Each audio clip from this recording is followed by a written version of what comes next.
I'm terrible at making videos today. Just saying. This week we're talking about our favorite anime series and kind of what drove us to watch this anime series, what made us like this anime series, and our first impression of our favorite anime series.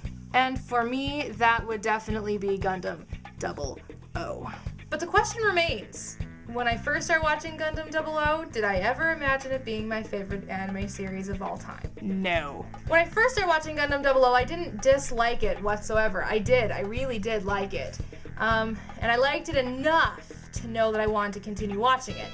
Anime, for some reason, for me, kind of falls into a few categories. I don't like it. I like it, but not enough to finish it. Where I'll say I'll finish it eventually, but I just never seem to ever finish it, kind of like Vandred.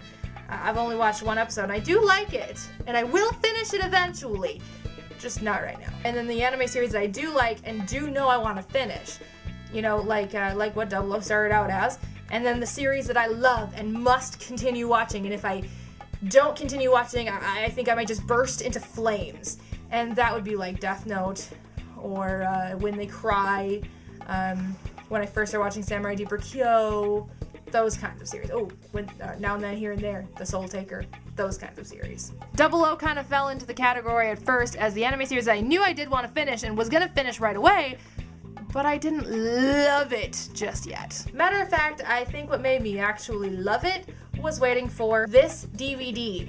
Well, these two DVDs. When I first started watching Gundam 00, I was watching it off of Netflix. I was getting the DVDs from Netflix alongside Death Note, where my mom wanted to watch Death Note. I wanted to rewatch Death Note for the first time in like 3 years. And I wanted to watch 00, so I was kind of every other DVD would be Death Note and every other DVD would be Gundam 00.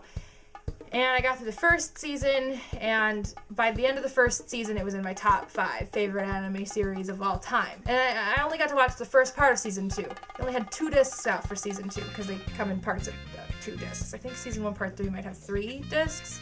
I don't remember, but that's not the point. Season 2 part 1 ended in kind of a cliffhanger, and I was very excited to get the last part, which came out in July. But did I get it in July? No. I ordered it off of rightstuff.com. I didn't pre-order it, which was kind of the mistake. I should have pre-ordered it. It took me 2 months to finally get it, and I was pretty darn excited when I did get it. But it's kind of interesting. I watched the finally video where I unboxed it, and it was kind of funny how I kind of reacted to it. I didn't react to it like I would now. Now, I would be like, oh my god, must watch now!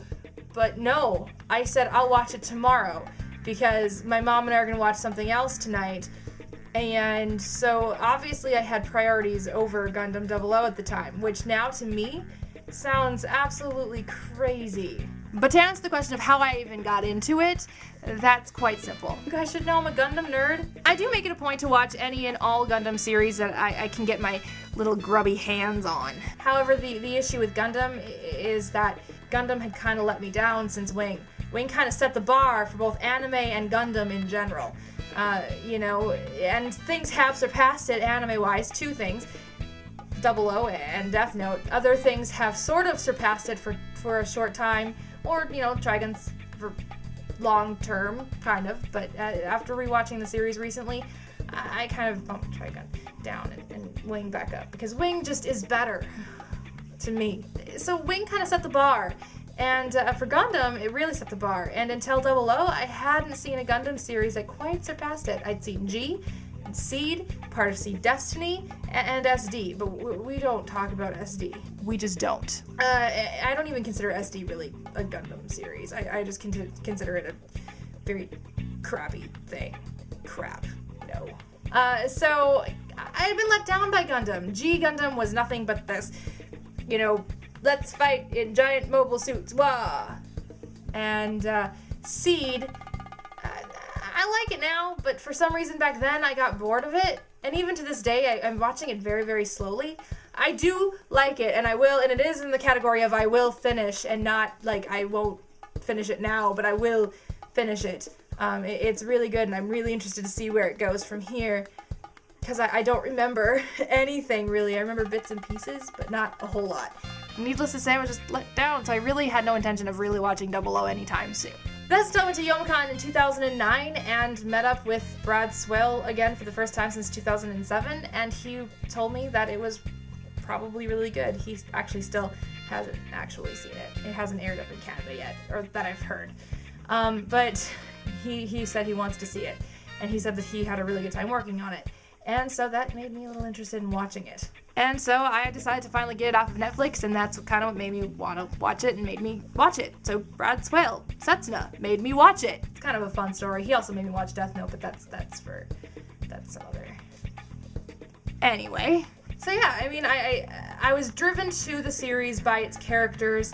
Every character in it is a character that I love. I don't hate any character in that series. I love to hate Alial Sanchez, though, and Ribbons. Alial Sanchez and Ribbons are perhaps some of the best villains I've ever seen in an anime series or any kind of fictional story. They're fantastic. I adore them. I love them, but I hate them at the same time, as confusing as that might sound. I love them because I hate them. They're such solid villains, and I adore them. It's exciting to say this, so Sega Kid, Dill, whatever I'm calling you these days, we'll see you for the first time tomorrow.